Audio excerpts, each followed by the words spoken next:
बहुत बहुत स्वागत है और मैं हूं आपके साथ भावना।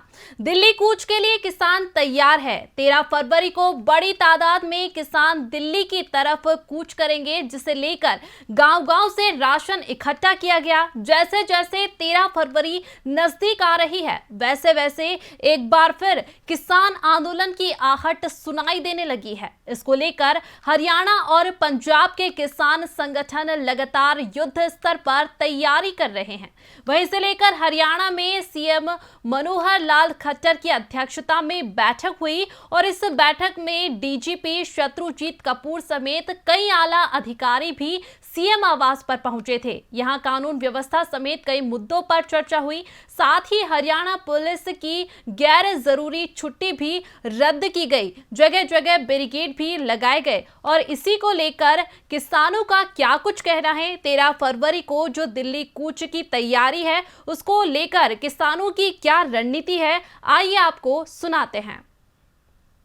13 फरवरी के दिल्ली कूच के लिए कल यानी 2 फरवरी को फतेहाबाद में एक बहुत बड़ा ट्रैक्टर मार्च हो रहा है और इस ट्रैक्टर मार्च का आयोजन भारतीय किसान यूनियन खेती बचाओ के बैनर तले किया जा रहा है। सरदार जरनैल सिंह चहल जी के नेतृत्व में बहुत बड़ा मार्च होगा, जिसमें हजारों ट्रैक्टर शामिल होंगे। ये ट्रैक्टरों का मार्च 11 बजे अहरवा से शुरू होगा और ये बनगांव में जाके खत्म होगा और बनगांव में एक जनसभा भी करी जा रही है, जिसमें देश भर के किसान नेता सरदार जगजीत सिंह डल्लेवाल जी व अन्य वरिष्ठ नेता पहुंचेंगे और किसानों को संबोधित करेंगे। स्वामीनाथन आयोग की जो रिपोर्ट 2006-7 में आई थी, उस रिपोर्ट के अगर C2 प्लस 50% फार्मूले के अनुसार आज फसलों का एमएसपी तय किया जाए तो हरियाणा पंजाब में गेहूं का एमएसपी 4300 से लेके 4500 रुपया प्रति क्विंटल बनता है।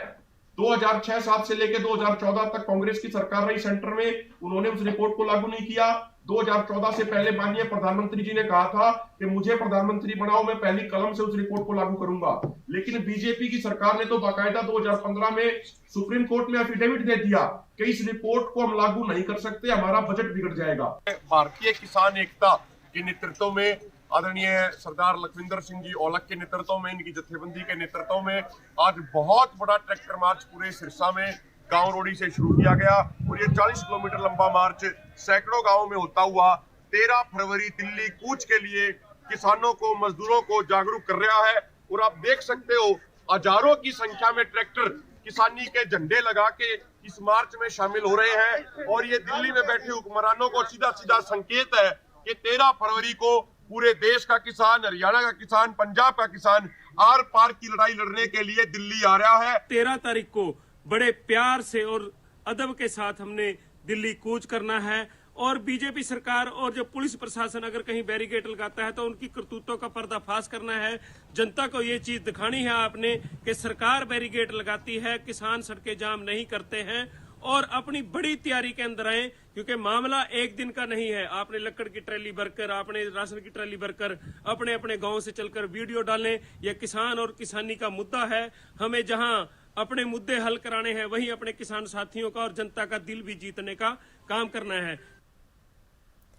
दिल्ली कूच के लिए किसान की तैयारियां तेज हो गई है। लगातार किसान आंदोलन कर रहे हैं। वहीं बात करें 13 फरवरी की, तो 13 फरवरी से पहले केंद्र सरकार उनकी मांगों को माने, इसको लेकर किसान लगातार आंदोलन कर रहे हैं। साथ ही हरियाणा और पंजाब के किसानों का नारा कि संगठनों ने दिल्ली चलो का नारा दिया। गांव-गांव से राशन भी इस दौरान इकट्ठा किया गया कि बड़ी मात्रा में उन्हें 13 फरवरी के बाद आंदोलन रहित रहना होगा। हरियाणा पुलिस की गैर जरूरी छुट्टी भी इस दौरान रद्द की गई है, क्योंकि लगातार किसान अपनी मांगों को लेकर आक्रोशित नजर आ रहे हैं, जिनको पुलिस प्रशासन बैरिकेड लगाकर रोकने की पूरी कोशिश करेगा। इसके लिए पुलिस प्रशासन भी लगातार तैयार है। दिल्ली कूच के लिए किसान की तैयारियां तेज हो चुकी है। लगातार ट्रैक्टरों की रैलियां निकाली जा रही है और लोगों को जागरूक किया जा रहा है, किसानों को जागरूक किया जा रहा है। उनकी कई मांगे हैं जिनको लेकर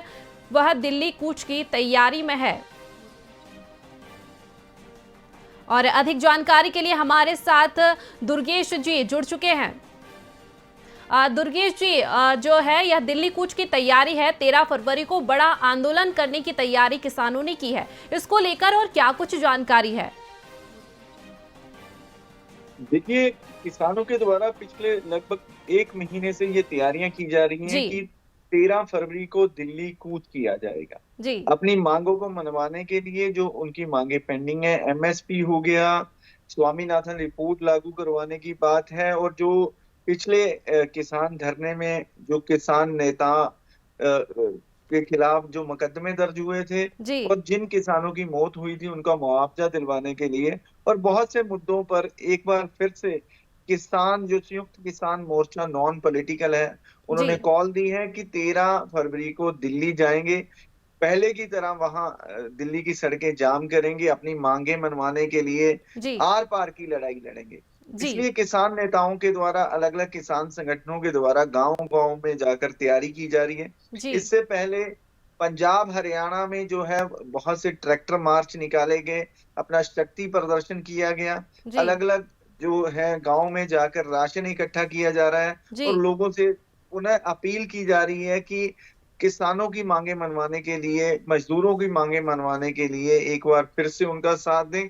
और 13 फरवरी को बड़े पैमाने पर किसानों ने तैयारी की है कि पंजाब से दिल्ली की ओर जाएंगे।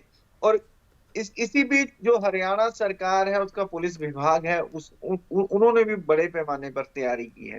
जी। अगर मैं बात करूं शंभू बॉर्डर, खिनौरी बॉर्डर, इस बॉर्डर पर डब वाली बॉर्डर, जो भी ये बॉर्डर पंजाब और हरियाणा के लगते हैं, जी। इसमें जो रोड्स हैं उन पे बैरिकेडिंग कर दी गई है, जी। बड़े बड़े ट्रक लगाए गए हैं, बड़े बड़े पत्थर की शिलाएं रखी गई हैं, जी। ताकि जो किसान नेता है जबरदस्ती हरियाणा की सीमा में प्रवेश ना कर सके। जी। जी, जिस तरीके से राशन इकट्ठा किया जा रहा है, किसानों का एक बड़ा जत्था दिल्ली पहुंचेगा, तो इसके लिए किसानों का यह जो आंदोलन है, यह कितने दिनों तक चल सकता है?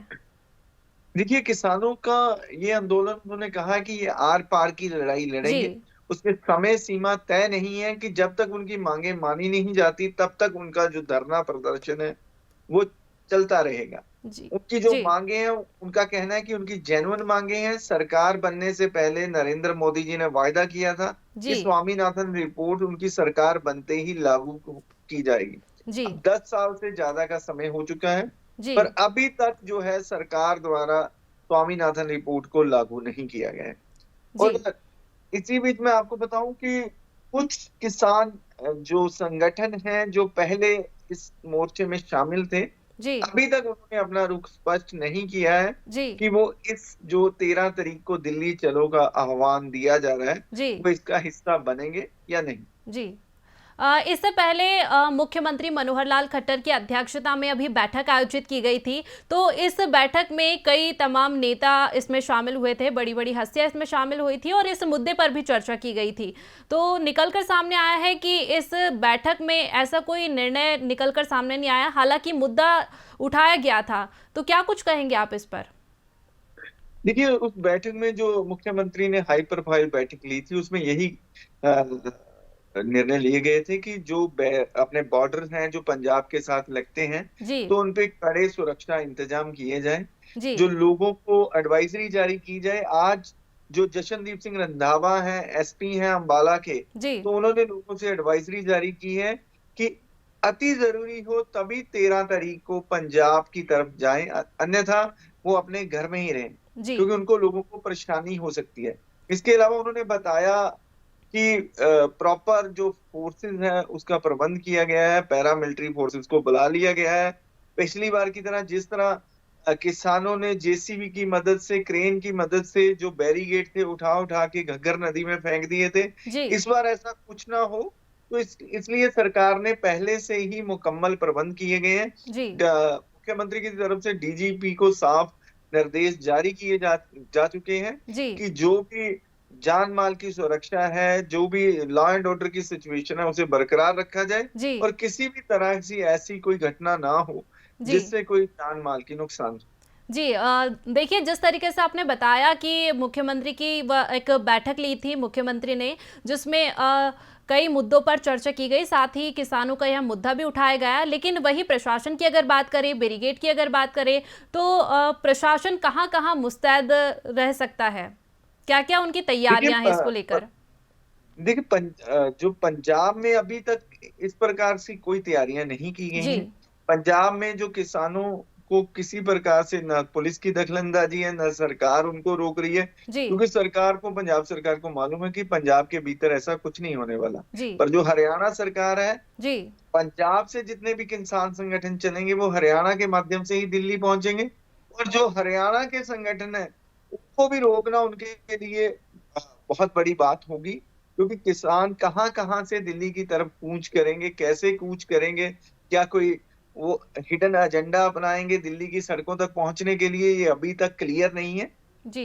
एक तरफ तो किसानों का मार्च होगा, और दूसरी तरफ क्या किसान हिडन तरीके से भी सिंगू बॉर्डर की तरफ पहुंचेंगे, ये अभी तक सरकार को क्लियर नहीं है। और सरकार के लिए अड़ी चोटी का जोर लगा हुआ है कि किसी तरीके से जो किसान संगठन है, उनको रोका जा सके, उनका दिल्ली की तरफ जो वो कूच करने जा रहे हैं उसको असफल बनाया जा सके। देखिए, जिस तरीके से आपने कहा है कि किसानों का जो यह आंदोलन है यह कम करने की कोशिश की जाए और प्रशासन भी इसमें ज़रूर लगेगा, लेकिन बात अगर किसानों की करें, उनकी यह तैयारी करीब 1 महीने पहले से चल रही है। उनका एक बड़ी मात्रा में एक जत्था जो है वो दिल्ली के लिए रवाना हो रहा है, एक रणनीति के तहत वह इस पर काम कर रहे हैं। तो क्या लगता है आपको कि किसानों की जो यह मांगे हैं वह कब तक पूरी हो सकती है?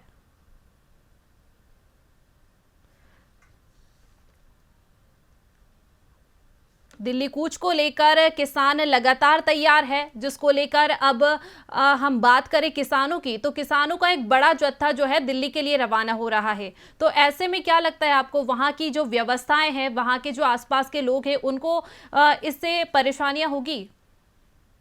देखिए, जो पिछला किसान आंदोलन रहा था, तो आपको मालूम होगा कि दिल्ली के अलग अलग जो बॉर्डर थे उन पे धरना लग गया था, जी। उन पे किसान बैठ गए थे।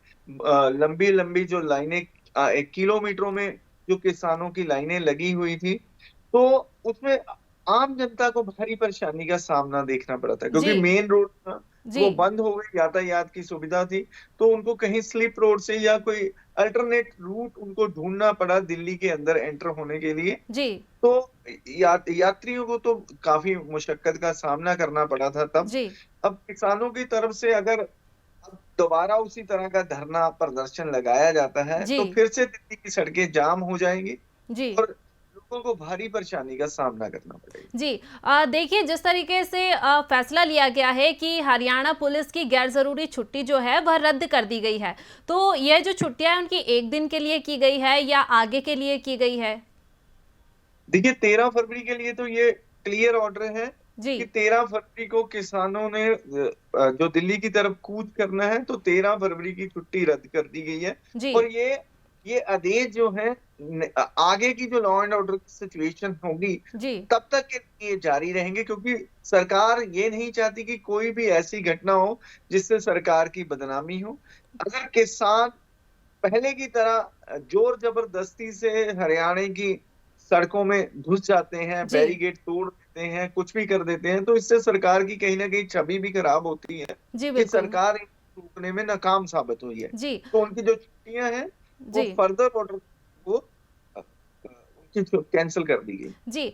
देखिए, जिस तरीके से किसानों का एक बड़ा जत्था रवाना होने जा रहा है, सभी किसानों की मिली भगत से या यह कहे कि उनकी मांगों को लेकर वह यह प्रदर्शन करेंगे और अपने आप में यह एक बड़ा आंदोलन होने जा रहा है। तो अगर इस आंदोलन में किसानों की मुख्य मांगों की अगर हम बात करें, तो उनकी मुख्य मांगे क्या क्या हैं?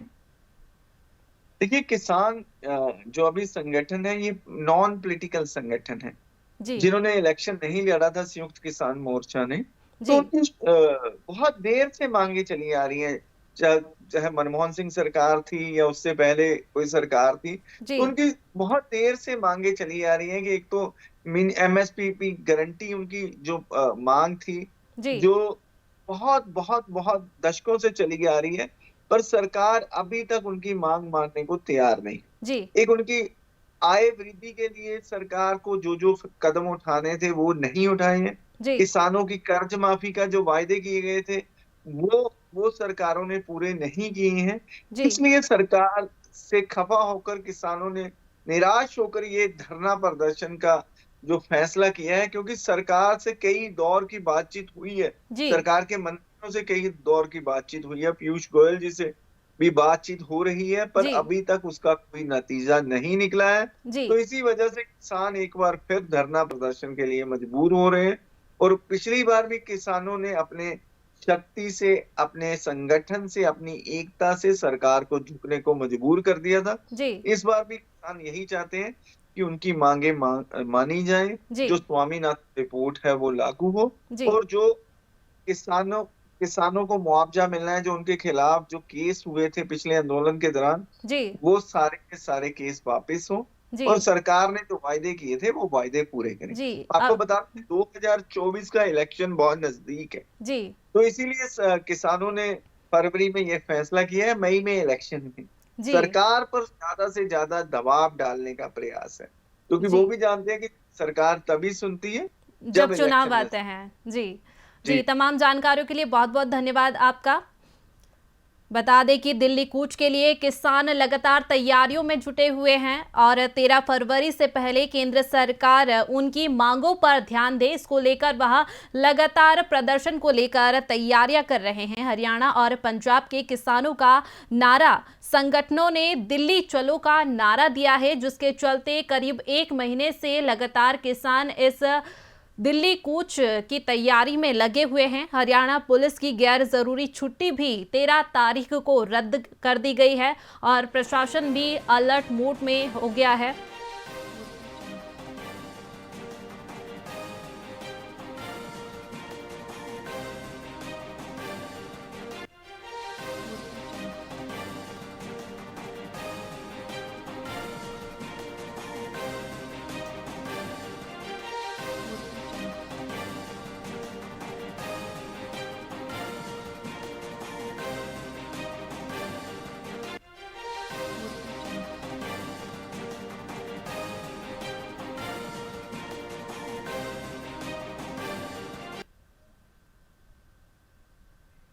बात करते हैं हल्द्वानी की, जहां अवैध मदरसों को हटाने को लेकर लगातार हिंसा देखने को मिल रही है। हल्द्वानी में बवाल के बाद कर्फ्यू लगाया गया, वहीं इस दौरान इंटरनेट सेवा भी बंद रही, लोग परेशान होते रहे। करीब 5 करोड़ के नुकसान का अनुमान भी इसमें लगाया जा रहा है। भारी हिंसा के बाद अगर शुक्रवार की बात करें तो शुक्रवार को माहौल शांत रहा, शहर शांत रहा। उपद्रवियों को गोली मारने के आदेश भी इस दौरान मुख्यमंत्री पुष्कर सिंह धामी ने दिए। अवैध मस्जिद गिराने पर यह बवाल मचा।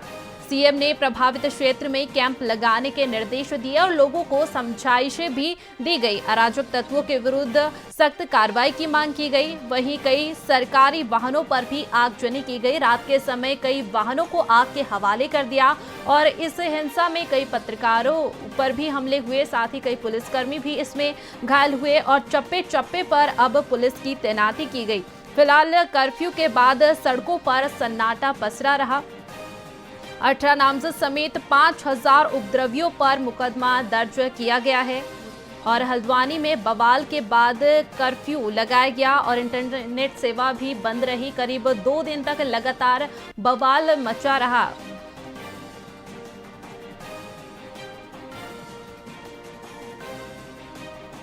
बता दें कि हल्द्वानी में हुए बवाल के बाद लगातार लोगों की इधर उधर भागदौड़ देखने को मिली। पुलिस प्रशासन भी उन्हें खदेड़ने में लगा रहा, लेकिन वही उपद्रवियों की बात करें तो करीब 5000 उपद्रवियों ने मिलकर यह आतंक मचाया। कई सरकारी वाहनों को भी आग के हवाले कर दिया। साथ ही चप्पे चप्पे पर फिलहाल पुलिस तैनात की गई है और सड़कों पर सन्नाटा पसरा रहा। कर्फ्यू के बाद लोगों को परेशानियों का सामना करना पड़ा। हल्द्वानी में बवाल के बाद कर्फ्यू लगाया गया और इंटरनेट सेवाएं भी बंद रखी गई। लोग परेशान रहे।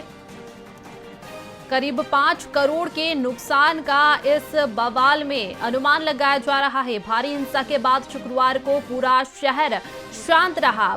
उपद्रवियों को गोली मारने के आदेश भी मुख्यमंत्री पुष्कर सिंह धामी ने दिए हैं और अवैध मस्जिद गिराने पर यह बवाल मचा, जिसके बाद लोगों को काबू में करना काफी मुश्किल हो गया। और इसमें अधिक जानकारी के लिए हमारे साथ ब्यूरो हेड विक्रम श्रीवास्तव जी जुड़ चुके हैं। विक्रम जी, जिस तरीके से हम देख रहे हैं कि हल्द्वानी में जो हिंसा हुई, जो अवैध मदरसे को हटाने के बाद लगातार हिंसा देखने को मिली, इस पर क्या कुछ अपडेट है? देखिए, अभी जो फिलहाल की स्थिति है वो बिल्कुल सामान्य है और जिस तरह से शासन ने मजिस्ट्रेट जांच के आदेश दिए हैं 15 दिन के भीतर उस रिपोर्ट को शासन ने मंगाया है। और कुछ देर पहले एसएसपी जो है प्रहलाद मीणा वो प्रेस कॉन्फ्रेंस करने आए।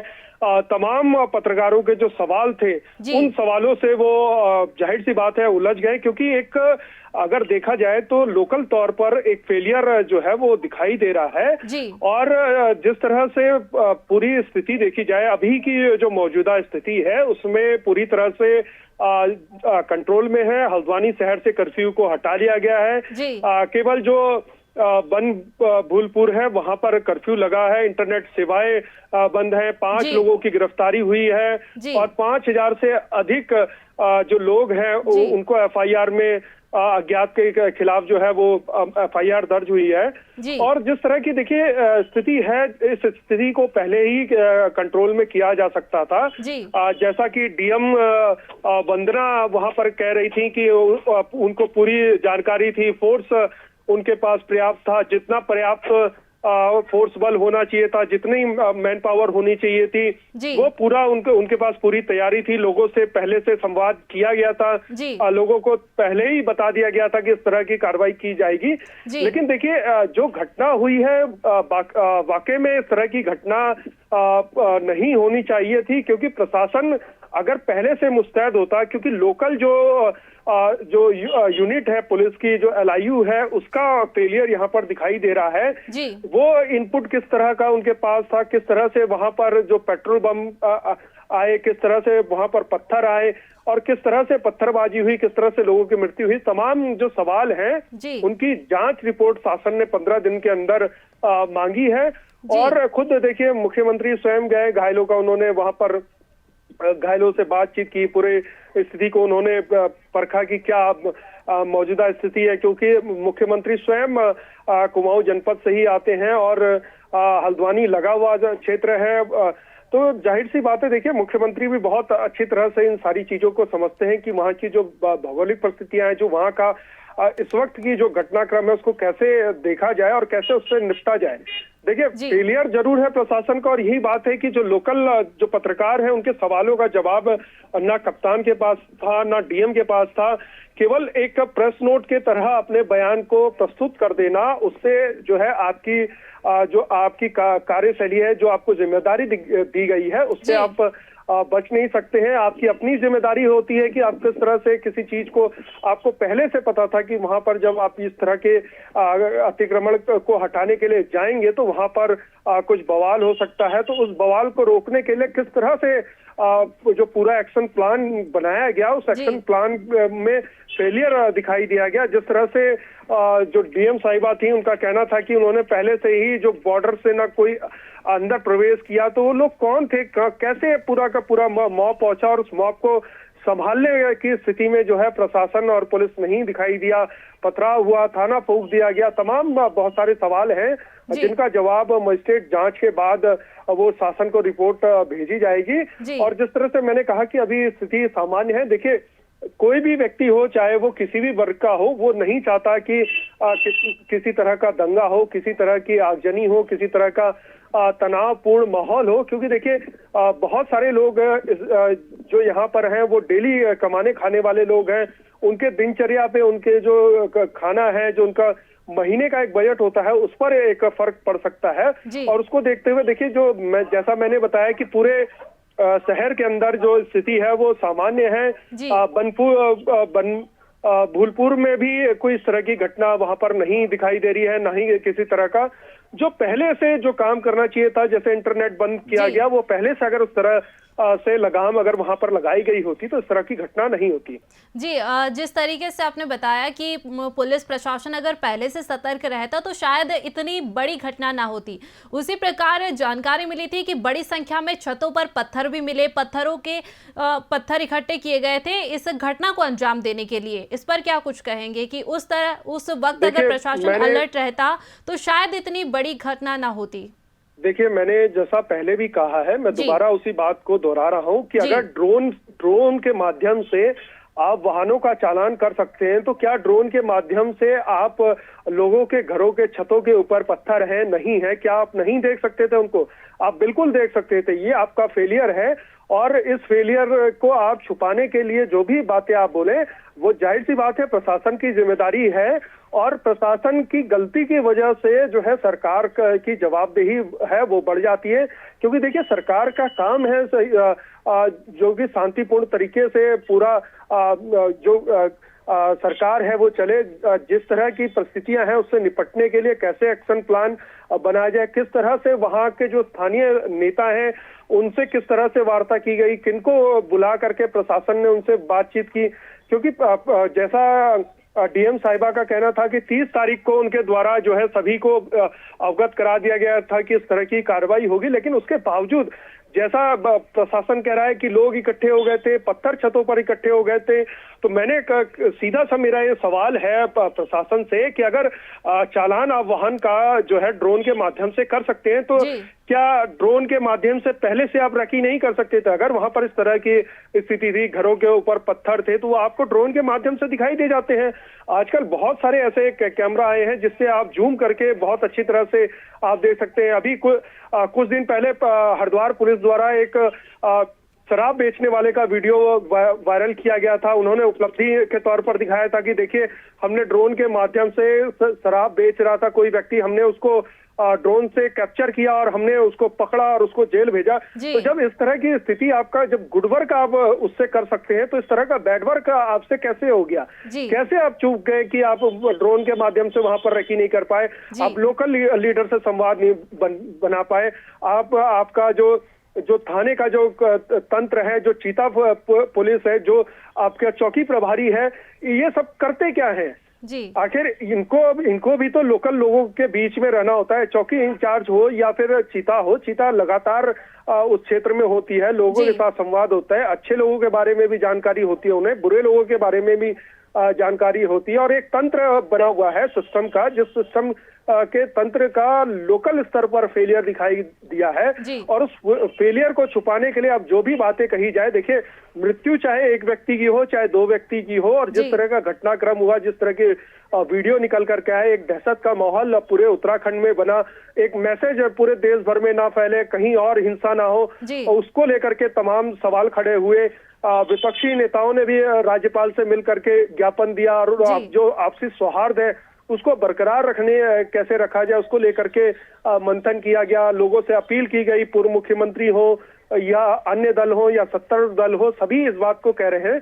देखिए, लोकल स्तर पर हुई गलती का जो खामियाजा है वो लगभग 10 लोगों की मृत्यु से पूरा हुआ है, और जाहिर सी बात है ये संख्या और बढ़ सकती थी, और प्रदेशों में अन्य जगह घटनाएं हो सकती थी। जिस तरह से पास के लगे हुए बरेली की कुछ खबरें आई, अन्य जो वो है पश्चिम बंगाल है, वहां से खबरें आई। देखिए, जब कोई गलत मैसेज वायरल होता है तो उसका कहीं ना कहीं असर पड़ता है, और इस तरह के असर को रोकने के लिए प्रशासन को एक्शन प्लान बनाना चाहिए था। जी विक्रम जी, जिस तरह से आपने बताया कि फिलहाल माहौल शांत है, जो इतनी बड़ी हिंसा को लेकर लोगों की आवाजाही में परेशानी हो रही थी, और किसान सभी को पुलिस प्रशासन को भी कड़ी मशक्कत का इस दौरान सामना करना पड़ा। लेकिन वही बात करें उपद्रवियों की, जैसा कि आपने बताया करीब 5000 उपद्रवियों पर मामला दर्ज किया गया है, तो माहौल अभी शांत है। तो किस तरह से उपद्रवियों को काबू में करने के लिए या फिर उन्हें पकड़ने के लिए रणनीति बनाई गई है? देखिए, ऐसा सामान्यतः आपने भी देखा होगा कि जब लोकसभा चुनाव होते हैं या विधानसभा चुनाव होते हैं या कहीं पे कोई घटना होती है, तो पुलिस फ्लैग मार्च करती है।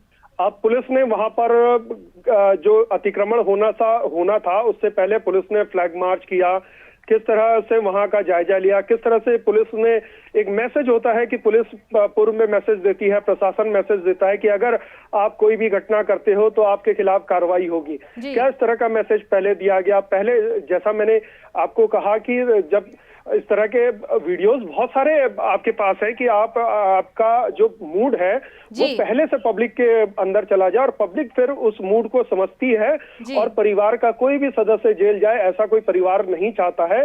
हाँ, देखिए, चूक हुई है। अब चूक का कारण क्या रहा है, किस तरह से मैसेज कन्वे हुआ है फूलपुर में, तो मैसेज अपने आप में है, क्योंकि देखिए इससे पहले भी वहां पर अतिक्रमण हटाया जाएगा, लोगों को शिफ्ट किया जाएगा, इस तरह की चर्चा तमाम थी। कोर्ट के आदेश भी थे, रेलवे की जमीन पर बसे हुए लोग हैं, बहुत लंबे समय से रह रहे हैं, तो पूरा मैसेज किस तरह से वहां पर कन्वे हुआ है, उसमें कौन लोग दोषी हैं, किन लोगों ने वहां पर लोगों को भड़काने का काम किया है, तमाम जो है जांच का विषय है। और जाहिर सी बात है इस पर जांच भी होनी चाहिए और जो लोग दोषी हैं उनके खिलाफ कड़ी कार्रवाई की जानी चाहिए। जी बिल्कुल, जिस तरीके से हल्द्वानी में बवाल के बाद कर्फ्यू लगाया गया है, इंटरनेट सेवाएं बंद की गई है, क्योंकि इंटरनेट सेवाएं बंद होने से कई लोगों को परेशानियों का सामना भी करना पड़ रहा है, क्योंकि इंटरनेट सेवाएं बंद होने से हर जगह परेशानियों का सामना लोगों को करना पड़ता है। और अगर बात करें कर्फ्यू की, तो कर्फ्यू के बाद जो है माहौल काफ़ी शांत लग रहा है, लेकिन जिस तरीके से प्रशासन अभी कार्रवाई कर रहा है, प्रशासन जिस तरह से अभी सतर्क है,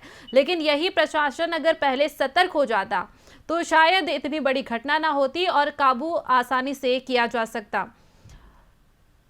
बता दें कि हल्द्वानी में बवाल के बाद कर्फ्यू लगाया गया, इंटरनेट सेवाएं बंद की गई, लोग काफी परेशान नजर आए। करीब 5 करोड़ के नुकसान का इसमें अनुमान लगाया गया। भारी हिंसा के बाद शुक्रवार को पूरा शहर शांत रहा। उपद्रवियों को गोली मारने के आदेश भी मुख्यमंत्री पुष्कर सिंह धामी ने दिए थे। लगातार यह मामला तूल पकड़ता हुआ नजर आ रहा था, जिसके चलते अब माहौल शांत हो गया है। कई सरकारी वाहनों पर भी आगजनी की घटना हुई। प्रशासन की कार्रवाई के दौरान एकत्रित किए गए पत्थर और हल्द्वानी के बनभूलपुरा इलाके में फिलहाल कर्फ्यू जारी है। 18 नामजद समेत 5000 उपद्रवियों पर मुकदमा दर्ज किया गया। चप्पे चप्पे पर पुलिस की तैनाती की गई। फिलहाल सड़कों पर सन्नाटा पसरा हुआ है।